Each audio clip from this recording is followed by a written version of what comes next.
Yo, what's up, Bueller Gang? Welcome, everybody. Today we're going to do a bigger time frame breakdown on PayPal. We're going to go over this with the monthly TA routine and show you the weekly supply demand, and then go over the daily time frame and just kind of look over some stuff. But just a quick one. But let's go to the monthly course, start there. Start with your emerging candles. I like to start low just because we know current price is down here.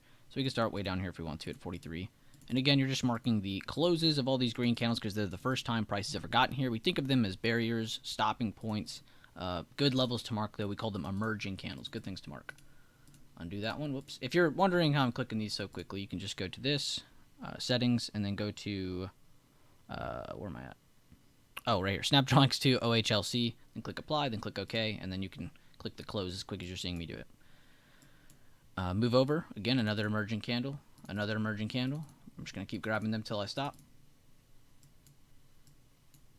You can see we have a red candle here, but this one's over, so we can keep marking. And we're at 174. I think that's safe to say we're good to go. And again, this just gives us a good amount of levels to go. We're going to go to the weekly, though, to get our supply and demand. So I'm going to zoom in over here, and if you want to start with this first, if for some reason it throws you off, please be my guest. Go ahead and start with this. But I like to start from the far left. Remember what I said in the previous video, eaves and dips. So I'm focused on that when I'm doing my supply demand. So low of the move before the reversal, top of the red candle before the reversal up. I'm going to mark this, edit properties, change it to 2025 just because I want to edit it over. Awesome, done. You can do another one here, it looks like, but I'm honestly just going to skip that one because it's just kind of a reset candle. You know, something serious, but if you really want to add it, you can add this one right here. Again, just pretty much that entire candle. I'm going to leave it, though. This is more of what I'm looking for. The low of the move before the reversal up, they kind of hold that as a higher low, then build off of it with a bullish kicker on the weekly. So beautiful. Edit properties. 2025. Bam. Don't got to mess with it now. So we got that marked. Move up higher. Got another one here. Before this continuation up higher, go to the top of that red candle. Edit properties. 2025. Okay. Move on. And this one is kind of like this one. It's just a little bit of a reset. I don't really see it as this. If you have to add it, if you just really need to, go ahead, be my guest. It's definitely not going to hurt you to have extra information. Whoops. Let's not zoom in a ton yet. So that's why we're not going to mark that one. But I like this one. It kind of took a little bit of a dip. It was a little bit more of a reset candle, like a doji. You know, it actually had a little bit of price action dip down. So I see that as a little bit more effective than just a doji. Go ahead and mark that. I'm not going to auto zoom back out again because that keeps messing it up. Move on up over here, and you can see they did pull back down here, but this wasn't where they reversed from. It was about here. So we're going to include this level, and then go to the top of this red candle. Edit properties, 2025, and you can see we're well above price. Let's get our supply area. So we can see we have this high here before they broke down to the open of that green candle. Edit properties, 2025, okay. And then now you can auto zoom back out. And what is this for, everybody? This is for the daily time frame. If you want to keep going, keep adding them, please be my guest. We have another one right here, it looks like. High of the move before the reversal is about here. Open of the last green candle. You could say this one. You could be very patient and just say this one, but you could just go ahead and include that. I'm going to go ahead and include the bigger one. 2025. So we're past that. Reset. They held it.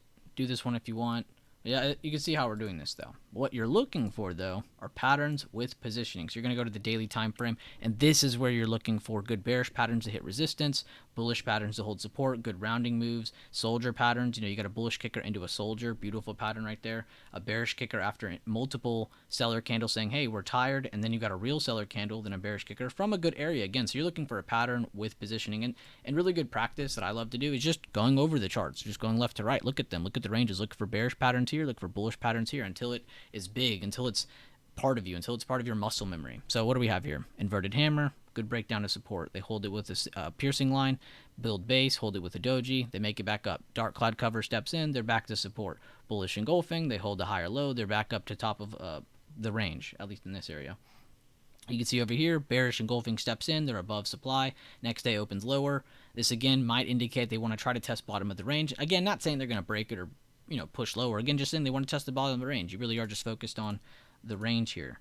Again, looking for bullish patterns and bearish patterns against resistance or support. So if we're looking for bearish patterns, we're going to be looking for the top of resistance where it has highest probability of pulling back down. It has more room here, right? And then if you're looking for bullish patterns, you're looking for the opposite. You want to look for good probabilities down here. Again, you're really just trying to stack the odds in your favor when you're doing this. Oops. So we'll delete that real quick and we'll keep moving on. But again, review. You know, focus on just reading to the oh, it's against resistance, awesome. A good bearish pattern was here, and you'll notice too. It's not always just one and then it tanks. You'll notice there's one. Sometimes you get a lower high, sometimes a perfect double top, but a lot of the time you do get pretty good candlestick patterns. Make sure you understand that. Move on.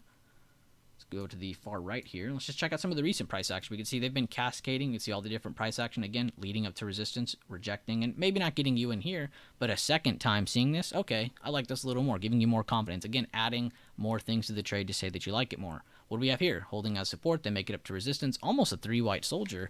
They end up getting a bearish kicker the next day. Very heavy selling pressure. So just kind of indicate that, you know, from here, you know there's heavy selling pressure. Look right here. They end up holding base, and not really any clear signals to get you in a new trade here. You know, maybe some risky overnight ones, but nothing super crazy. You get a rejection here, and let's say you didn't take that. You still didn't like that. You know, it still wasn't enough to get you in. You have a good hammer at support after earnings. You have more bearish patterns popping up against the same resistance that bearish kicker came from. You know, so price action does line up. You just have to, again, be patient. You know, not every day is there going to be a signal. Not every day are you looking to get in or out of a trade. You know, you have to understand some days you are just looking for information to be aware of what's going on. Then you could stack the odds in your favor. Again, oh, I like that we had rejection here. I like that we had more resistance here. And now we're producing another bearish pattern here. I think I'm going to take my risk on some short-term shorts. You know, bring it down to, you know, whatever, the low of this candle, the low of this range, leads from runner, whatever your plan is. Very helpful to trade with patterns with positioning. And if you're a huge fan of our channel, check out the playlist on the channel. We have playlists for anything you could think of: day trading, swing trading, how we chart, how we trade, the different main strategies we like to use. And we don't really cover videos of stuff we don't talk about or use. You know, we're just going to show things that we actually use. And as you can see, PayPal is popping up down here. So over the next couple days, what can we look for? We're not looking to get in yet. We're looking for a solid rounding bottom, some sort of curl move. We want to see wicks on the bottom. We want to see bullish price action pop up at supports. Then we can start to combine those signals to say, all right, let's get into this trade, or let's start to develop getting into a trade. But I hope this video helps you guys out for all the people who've been requesting the bigger time frame price action. And I hope you guys like this one a lot. Please drop a comment on comment on this video. Let me know what ticker you want for the next video. But thank you guys again. I'll see you on the next one.